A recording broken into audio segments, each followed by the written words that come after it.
Hey guys, Cody Goodwin here, wrestling writer for the Des Moines Register, wrapping up coverage here inside Carver Hawkeye Arena.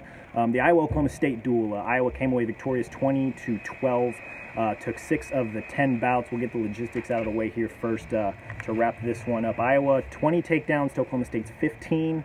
Again, won 6 of 10 bouts. Had an 8-3 takedown advantage in the first period, which I thought was really interesting. A lot of guys getting off to the right foot in this one. A total match point 70-56 in favor of Iowa. Big one here, really, there's a lot of big matches to choose from in this duel, guys. I kind of had 4 weights circled as toss-ups that Iowa might need to win. 2, maybe even 3 of them come away victorious here, and that was 125 pounds, Spencer Lee versus Nick Piccinini, 165 pounds, Alex Marinelli versus Chandler Rogers, 184 pounds, Mitch Bowman versus Keegan Moore, and 197, Cash Wilkie versus Preston Weigel. And Iowa took 3 of those 4. They took 125, Spencer Lee over Piccinini, 10-5. 165, Alex Marinelli, 5-2 over Chandler Rogers. And 184, Mitch Bowman, 10-6 over Keegan Moore. So looked really impressive there. We'll kind of run through the lineup real quick and kind of just some quick thoughts on this duel. 125, Spencer Lee, 10-5 over Nick Piccinini. Looked really, really good to start off with. Got a takedown, 4 back points immediately. That was within the first minute of the match. Let Piccinini go and was able to get another takedown before the end of the first period. Led it 8-1. Looked a little bit sluggish from there on. Piccinini chose neutral to start the second period, and you can kind of tell that Spencer was maybe a little bit gassed. He said afterwards that he kind of needs to watch the nutrition part of kind of what the preparation, I guess, for each match.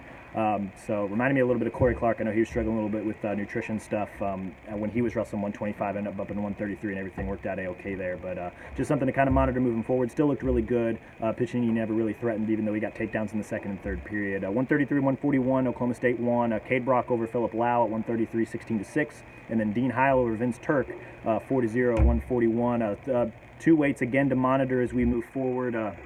Tom said afterwards that they need to kind of hammer down their personnel there, whether it's Phil Lau or Paul Glynn at 133 or Vince Turk or Carter Happel at 141. I'm sure we might see a little bit different lineup moving forward. We'll probably ask him again later this week when we see him kind of what is going to go happen there. But I'm assuming since both of these guys lost, we might see a switch up. But then again, Paul Glynn won last week against Michigan State, and they end up giving Philip Lau the nod this time. So we'll kind of monitor that situation going forward. 149, Brandon Sorenson, 8 takedowns en route to a 23-8 technical fall over Boo Llewellyn. That's big, guys. Brandon Sorenson doesn't get a lot of credit because maybe he wrestles a little bit closer, but throughout his career, you really got to give this guy some credit. He's opened it up a lot more than maybe people realize, and today was a perfect example. 5 takedowns in the third period alone, 8 total. Added a riding time point to get the tech fall at the end of regulation. He looked really good. That was really good because at that point, Oklahoma State was up 7-3. That flipped the duel. Iowa then led 8-7, and they never trailed again. Michael Kemmer at 157 closed the first half of the duel. 2 takedowns and a 9-2 win over John Splaylock.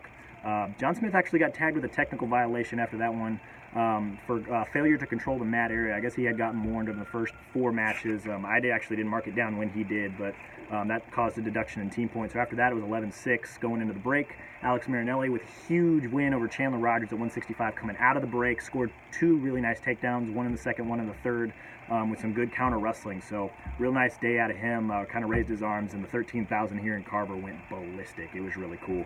174, Jacoby Smith took a nice methodical 3-1 win over Joey Gunther. Scoreless in the first, they traded escapes, and then Smith was able to get a takedown with about 20 seconds left in the third period. So Gunther looked okay, didn't really get to his offense all that much, but defensively he was pretty sound in the first couple periods, and then Smith was just able to finish.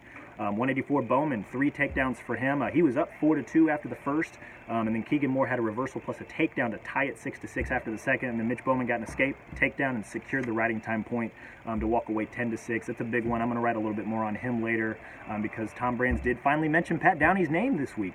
Said that he was recruiting him, and that's all he's going to say, but Mitch Bowman has been more than serviceable at 184 pounds, this year. He looked really good, and that kind of punctuated today with a big win. 197, Cash Wilkie dropped 6-0 to Preston Weigel. Weigel had a couple of takedowns in the second and third period. Second time they've wrestled, and it was the second straight 6-0 decision for Preston Weigel, so he might have Cash Wilkie's number. Then 285, Sam Stoll closed the duel with a takedown to win 6-4 over Derek White in the second sudden victory. So he looked really nice. Was hand fighting, got called for clasping in the second period, so White went up 3-2 after there was a clasping, and then White got an escape, and then Stoll got a takedown, and White got another escape, and then Stoll was able to tie it in the third with an escape. They went through first overtime, tiebreakers, second overtime. Stoll was able to flatten them out, spin behind for a 6-4 victory. So all in all, really good day for Iowa. Really good duel here. This was, I don't want to say this was like a statement duel, but they definitely wrestled really well today. And the schedule's only going to get tougher from here on because they go to Ohio State, and then they host Michigan, and then they host Northwestern and Minnesota on a Friday-Sunday doubleheader, and then they go to Penn State. So, I mean, the schedule's only going to now ramp up. We'll keep an eye on the 184-pound situation as well as the battles at 133 and 141. So, yeah, good duel from Iowa today. 6 of 10 victories there. Won 3 out of the 4 toss-ups that I had, and then the big senior, Brandon Sorenson, came through with big tech fall at 149 pounds. So good day for Iowa. Good day to be an Iowa wrestling fan. Be sure to follow your boy on Twitter at Cody Goodwin for all your updates on Iowa wrestling, Iowa State, UNI, small colleges, and high school wrestling. Fun weekend with wrestling with Iowa, and then as well as Alex Thompson, Brody Teske round 2 in Cedar Rapids earlier. So follow me on Twitter. Shoot me any questions that you guys might have between now and then. I will catch you guys later. Thanks.